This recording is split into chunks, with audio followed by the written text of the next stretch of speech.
really the essence of why you're so big and the essence of why the corporate press hates you so much, is that you have this connection with your audience where they know it's not like your audience thinks you're right about everything. They know you're not lying to them.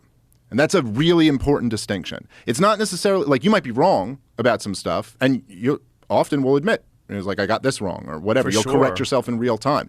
But they know you're not lying to them. And people can smell that, like on an instinctual level. You watch CNN and you know they're lying to you. They're not even attempting to have an honest conversation. Have you seen Russell Brand do Brian Stelter? Oh, so oh, have I seen it? I've seen it. I've climaxed to it. It's the greatest thing ever. It's the perfect example. Yeah. It's so fake. Dude, did you see that thing? I can't even remember if this was the segment he was doing, but there was this one. If you talk about like having some self-reflection, some introspection, there's this segment where Brian Stelter is literally on air complaining about how people trust you and don't trust the media.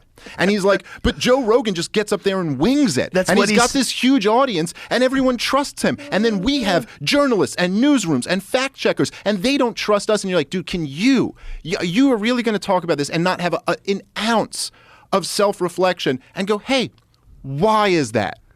Why is it that people don't trust CNN? Why is it that you can't go to half the country without them chanting CNN sucks? Why is that? Well, a New York Times reporter actually wrote about this.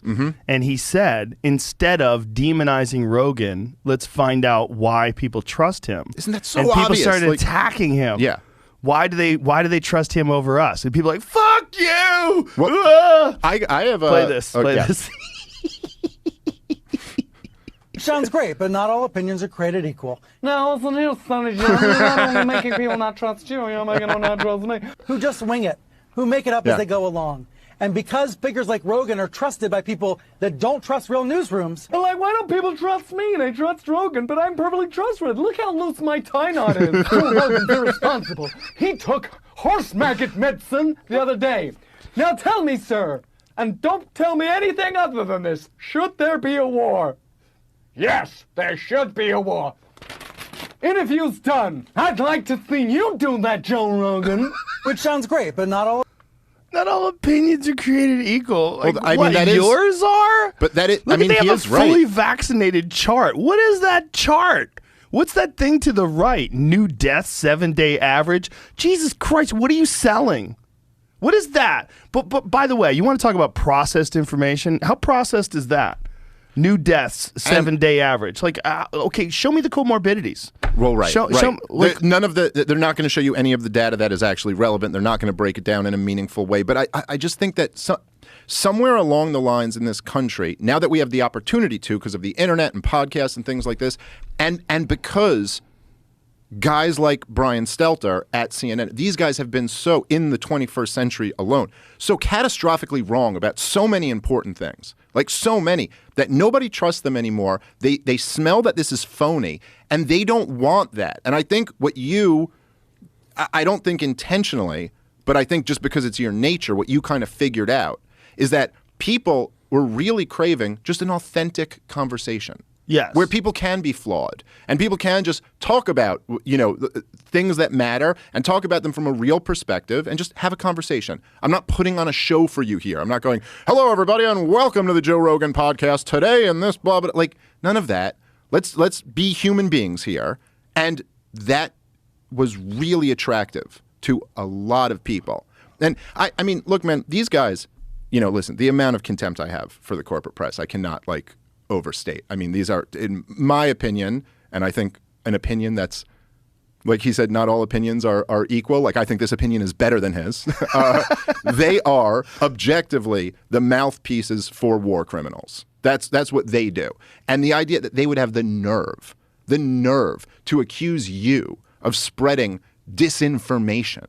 I mean, there's like they've been pushing this war propaganda between Russia and Ukraine. It's so weird that I haven't seen come up is that Vladimir Putin had bounties on the heads of U.S. soldiers in Afghanistan. Oh no, you know what? They don't bring that up because that was a lie. That was all. Oh, that's right. You guys just pushed war propaganda between the two countries which own 90% of the world's nuclear arsenal. You pushed that based off a lie, and you also said that the last president was installed by Vladimir Putin on some Russian conspiracy. But why don't we hear about that much? Why is that? Oh, yeah, because that was a big fat lie. Not to mention the fact, Assad is still in power in Syria, but whatever happened to the fact that he was gassing his own people? Oh, yeah, that was a big fat lie. And we know that now because there's been like 5 whistleblowers from the OPCW that have come out and explained that all of the evidence pointed toward that it wasn't Assad who gassed his own people. And I mean, Libya, they said Gaddafi was about to go genocidal against his own people. A study in the they did an investigation in the British Parliament, determined that was a complete lie. I mean, like one after the, not obviously everyone knows weapons of mass destruction in Iraq was a big fat lie. And these are lies where hundreds of thousands of people have died as a result of the lies. So not just spreading misinformation with catastrophic consequences where like real human beings have had their lives ruined. And then you would be behind that whole apparatus and have the nerve to accuse somebody else of spreading misinformation when they spread misinformation about you.